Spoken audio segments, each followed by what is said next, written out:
देखते हैं। सबसे पहले तो हम हेडिंग डालते हैं निरक्षीय स्थिति। निरक्षीय स्थिति में वैद्युत क्षेत्र की तीव्रता। इंग्लिश इसकी होगी बच्चों एंड ऑन पोजीशन। ठीक है, एंड ऑन पोजीशन। बच्चों आप क्लास में पढ़ते हो या कभी पढ़ते हो, जब आप अपने दिमाग में रख लेते हो ये फिजिक्स है, बहुत हार्ड है, वहीं आप फेल हो जाते हो। आपको क्या करना है, हार्ड नहीं लेना है, आपको दिमाग में रिलैक्स होकर लेना कि ना ये तो बहुत आसान है, और आप बहुत ध्यान से पढ़ो। अभी देखो कैसे 5 मिनट में इसका सॉल्यूशन निकल आएगा, वैसे घंटों मेहनत करोगे नहीं आता। तो हम लेते हैं एक वैद्युत द्विध्रुव बनाते हैं, ये वैद्युत द्विध्रुव, ठीक है। इनके बीच ये एक बिंदु है O, ठीक, O, और इनके बीच की दूरी जो है वो 2L मीटर। कितनी होती है? 2L metre. कितनी होती है? 2L मीटर, ठीक है। अब इसके बाद यहां पर इसके निरक्ष में एक कोई बिंदु है,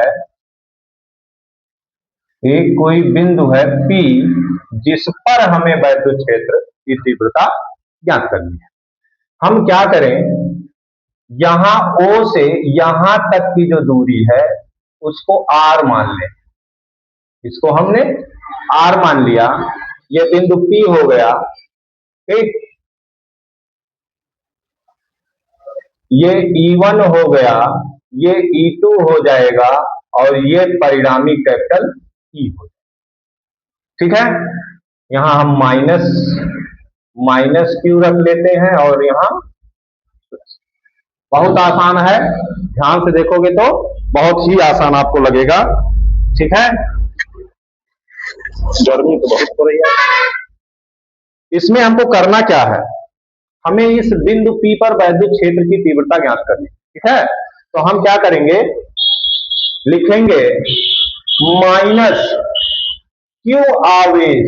एक चीज और बता दें कि ये दूरी L है, ठीक है ना, ये दूरी R है, तो ये क्या बन गया, एक समकोण त्रिभुज बन गया ना। ये समकोण त्रिभुज बना, इसी शोर की वजह से रखता हूं। जब ये समकोण त्रिभुज बना तो ये आधार हो गया और ये कर्ण हो गया। तो कर्ण निकालने का पाइथागोरस प्रमेय लगाते हैं तो क्या होता है, कर्ण का वर्ग बराबर आधार का वर्ग धन लंब का वर्ग।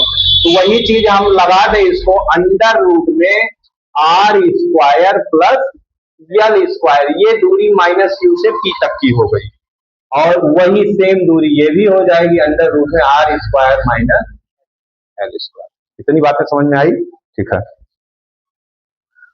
अब हम माइनस Q आवेश के कारण के, थोड़ा शटर डाउन कर दो तो चमक रहा है, आधे बुला के रोक दो। आ जाओ तुम लोग अंदर, चाहे और नीचे, और बस छोड़ दो, आज तुम हट जाओ।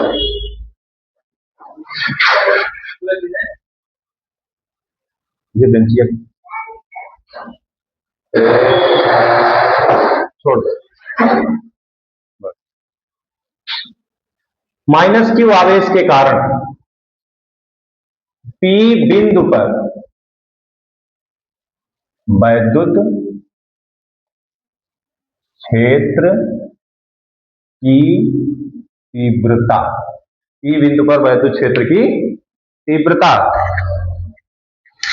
क्या आ जाएगा, E1 बराबर क्या, E1 बराबर होता है 1/4 पाई एप्सिलॉन 0। अगर माध्यम ए लिया गया है परावैद्युतांक माध्यम तो K हो जाएगा, और Q upon R square. R square का मतलब जब अंडर रूट को आप under root R square plus L square under root में है, इसका स्क्वायर करोगे तो इस स्क्वायर के रूट कैंसिल हो जाता है। तो इस प्रकार से ये हो जाएगा Q upon R square plus हो जाएगा, इतना समझ में आ रहा है। इसी प्रकार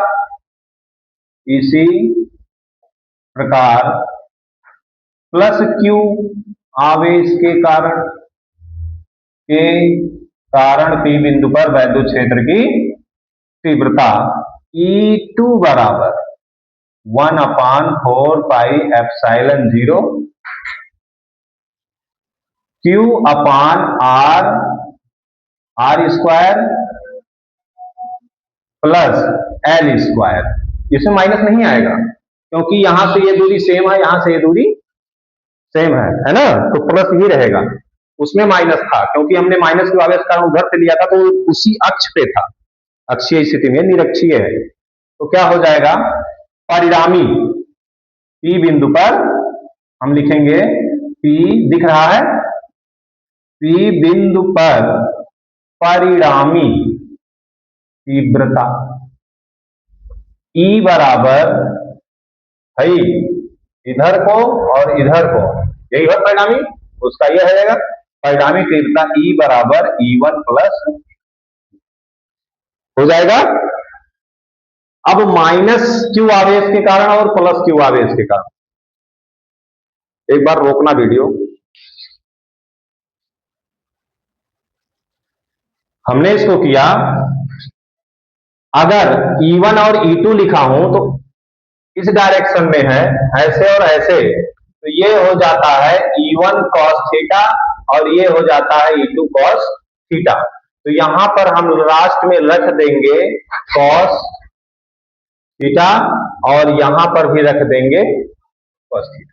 ठीक, अब इसको अगर हम परिणामी निकालें तो E बराबर E1 प्लस E2, तो हम E बराबर लिखें, देखो इसमें कॉमन क्या है, इतना पूरा सिस्टम कॉमन है ना, तो हमारे पास आ जाएगा पूरा का पूरा कॉमन है। एक बार पहले लिख लेते हैं, 1/4πε0 के Q upon R square plus L square और यहां लिखेंगे cos थीटा प्लस 1/4πε0 के Q upon R square plus L square और यहां लिख दें cos थीटा। तो पूरा सिस्टम ये जो है इतना आया है, ये पूरा का पूरा दोनों में कॉमन है, सेम है ना, तो सेम है, तो ये हो जाएगा 1/4πε0 के और Q upon R square plus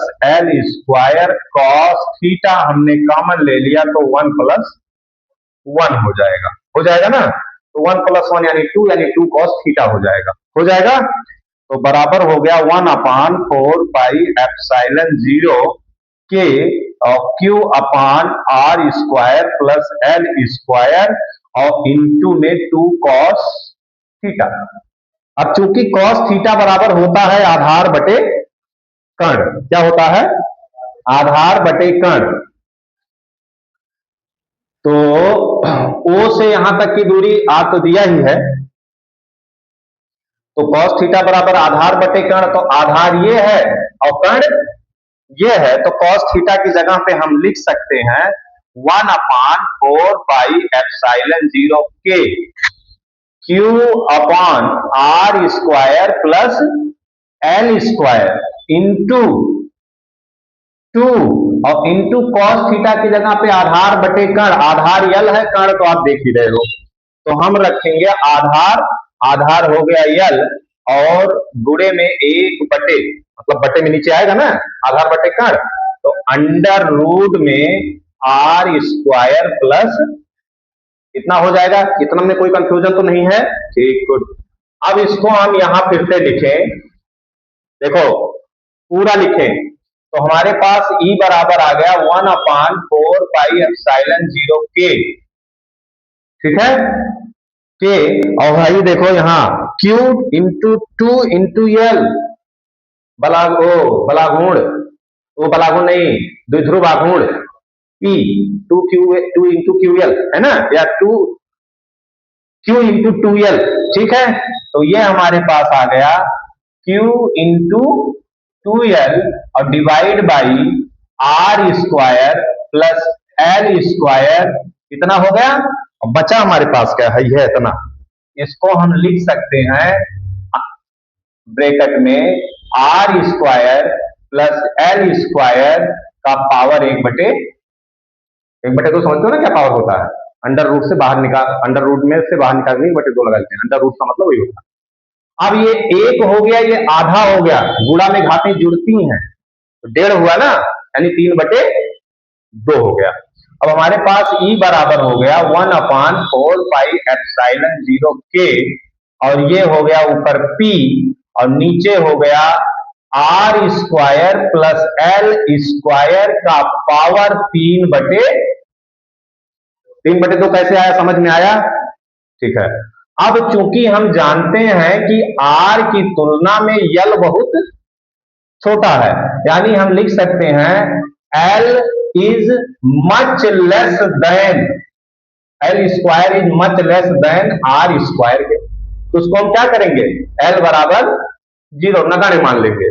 then क्या करेंगे, इसको 0 मान लेंगे, और जब ये 0 मान लेंगे तो हमारे पास आ जाएगा ई बराबर 1/4πε0 k, और p upon R square plus 0 का 3/2।